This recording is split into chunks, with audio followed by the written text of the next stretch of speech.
Hey there, today I want to show you a couple of my rarest houseplants I've got. These were the most expensive, I guess that's what you call rarest. Nowadays with TC, stuff isn't as rare as it used to be, but a lot of the stuff out there isn't mass produced and it's still pretty hard to come by.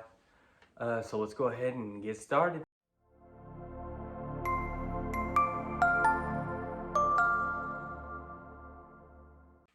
All right, first up today we got probably the most common on the list, but I think probably one of the most beautiful and underrated of the philodendrons.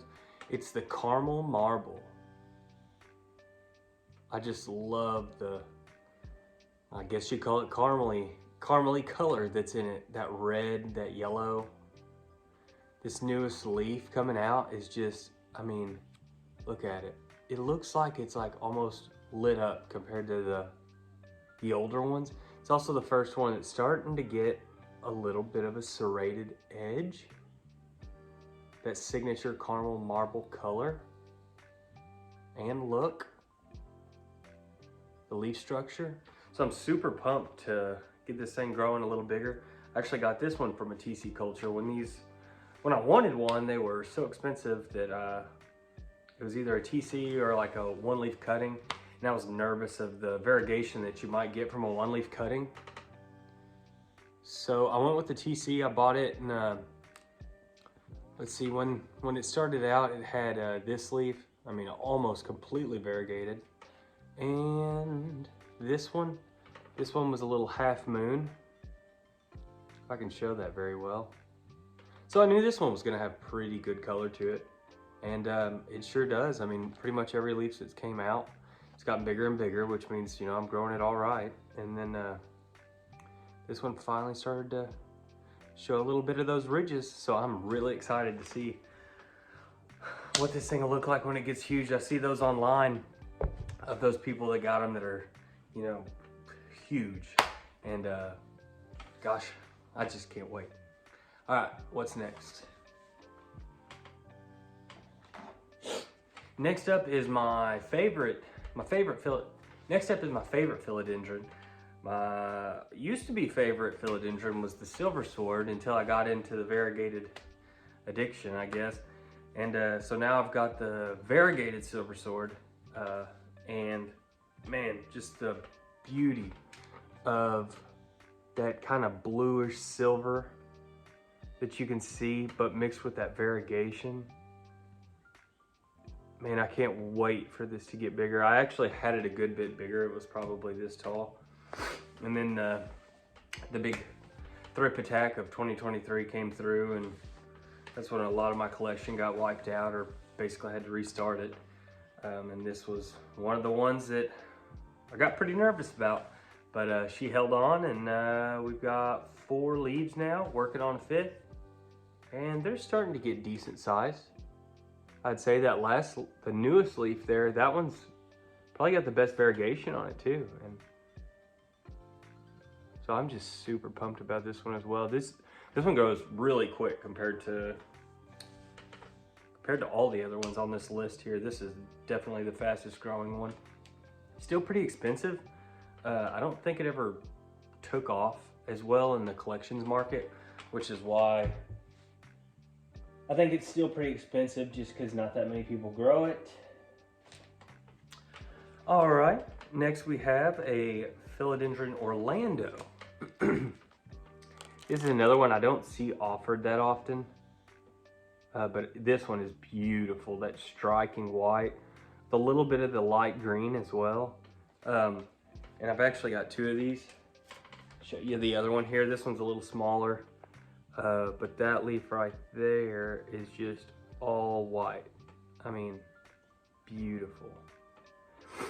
And the next one right beside it, I mean, it's the same way. This one I think is going to be a pretty good, consistently variegated, I guess. Some other plants I have definitely aren't. You never know what's going to come next. And this one's got 2 shoots actually. There's another shoot on this side coming out. That one's got no variegation, so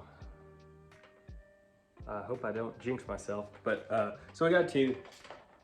This one's a little bigger, but that one's actually growing quicker, the smaller one. But you can kind of see what it'll get, and these will get pretty large as well. I mean, they'll get leaves that are I don't know, 8 to 10 inches, I believe. So pretty big. And you don't see these very often either. So I'm gonna grow these out and try and get some cuttings and hopefully get a little bit of money back off of them, or my wife may divorce me. All right, next up is the Philodendron Ilsemanii. This is one I had on my list forever. Oops. This is one I had on my list forever, and these were just ridiculously expensive. So I bought this one. I think it was actually a propagation, and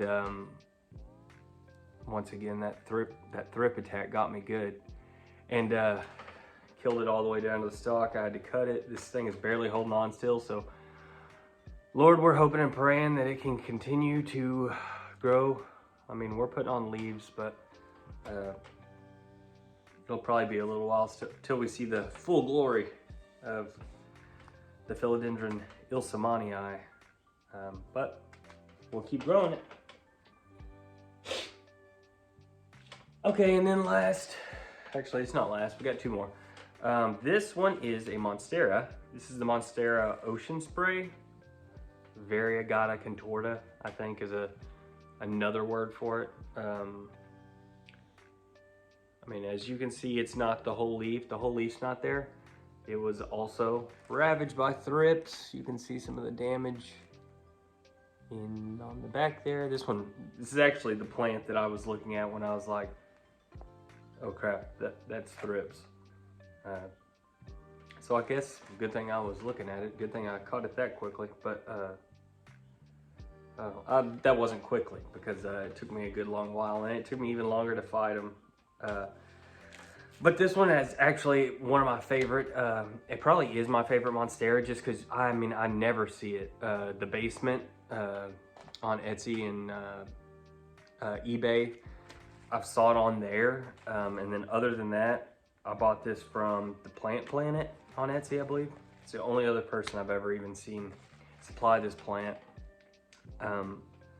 So I got this one, and when it came in, the newest bud would come from was actually already damaged, and this is a pretty expensive plant, so I was pretty nervous about it. And I contacted her, and she's a great lady. She said, you know, keep an eye on it. If it's bad or anything, I'll try and get you a new cutting as soon as I can. But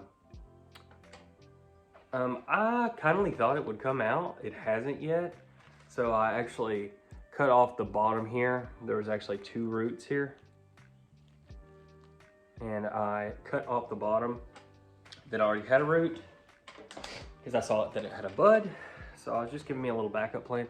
It's actually already started to shoot out as well. Very odd shaped. I mean, I can see why you could call it contorta, because it just looks, I mean, it looks like it doesn't even know what it's doing. But it's definitely coming out, and it's already highlighted the variegation. You can easily see it, so I'm not too worried about it. And hopefully that one will also back bud somewhere. We'll get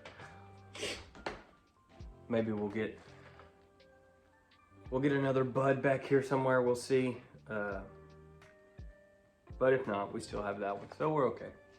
And maybe we could get lucky, but probably not. Okay, and then the last plant we have today is a plant that I literally I've only saw it one place, and I bought it. It is I don't even know if there's a name for it. It's basically a pink ZZ. I think it is a raven that is variegated. See if I can show you this a little better. It's hard to see the variegation right now because it's so dark.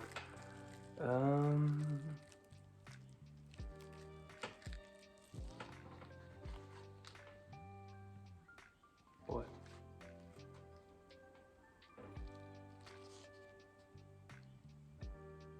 You can see a little bit of the variegation there, just barely. But it's a pink ZZ raven. I believe it's a variegated raven is what it is. And I mean, I've never saw one. If anybody else has saw one, or has one or knows anything about them, please let me know. I'd love to have a little bit more information on these things. I'm just growing it like I would a regular ZZ. You know, not too much water, plenty of sun. And that's all I'm doing. I've been giving it pretty good humidity. It's super tiny. We only got 2 leaves. But hopefully we're getting some, hopefully it's growing a good codex down there and we can get more out of it, because I'd love to start sharing this with other people. I mean, I think it's beautiful. You don't see very many those super dark colors to begin with, and then as this gets bigger, it'll have a larger variegation. It actually had a leaf before that was the cutting leaf, and it's already died, but it was larger than these, and it was very variegated and it was very pink. So I'm pretty confident it'll look pretty good once we get it a little bit larger, a little bit more sized up. But that's definitely the rarest, if you ask me, of my plants. Definitely not the rarest, but of my plants, I think it's definitely the rarest, just because I've never saw it anywhere else. Just to recap, caramel marble is definitely becoming more common, but I still think it's a pretty rare plant. They're starting to sell a lot of propagated cuttings of caramel marble online, I've noticed, and I probably would have bought one of those now, but this was maybe 1.5 years ago, 2 years ago when I bought that one. Let's see, then we had the silver sword, the variegated silver sword. That's probably my favorite plant. Quickest growing of those, and I can't wait for it to get bigger. Then we had the Philodendron Orlando, which I also don't see very often. I think that's an underutilized plant. It is relatively expensive still, just because I don't think very many people are growing it. But it grows pretty large compared to some of your other ones. The leaf grows pretty large. And then the Philodendron Ilsemanii. You used to see that one a lot. That one got pretty popular maybe 1 year ago. Yeah, about 1 year ago, I think that it got pretty popular, and then I don't know, it just fell off the map pretty much. And the prices on those are still relatively high. Then the ocean spray, that's also a very expensive variant sport of the Monstera, and that one's not offered very much anywhere either. So I'm happy I got 2 of those growing right now. Cross your fingers 2, could just be 1. And then the variegated Black Raven ZZ. Like I said, if anybody's got any comments, tips, or help on the that variegated Black Raven, I would totally appreciate it, because I mean, I just got nobody else to even go to for questions or anything about it. But that's my top 5 rarest or most expensive houseplants that I have right now. And so I hope you liked it. I'm gonna start going through some of my favorite Monsteras, favorite Philodendrons, favorite Alocasias, and just other things that I have. And we'll probably take a tour through the greenhouse before too long, just to check on everything, get an update, and kind of keep track of where everything's at and in its progress, so that we can look back maybe 1 year from now and see how big something is compared to what it was. And that's it. So I hope you enjoyed the video. Like, subscribe, and I'll see you next time.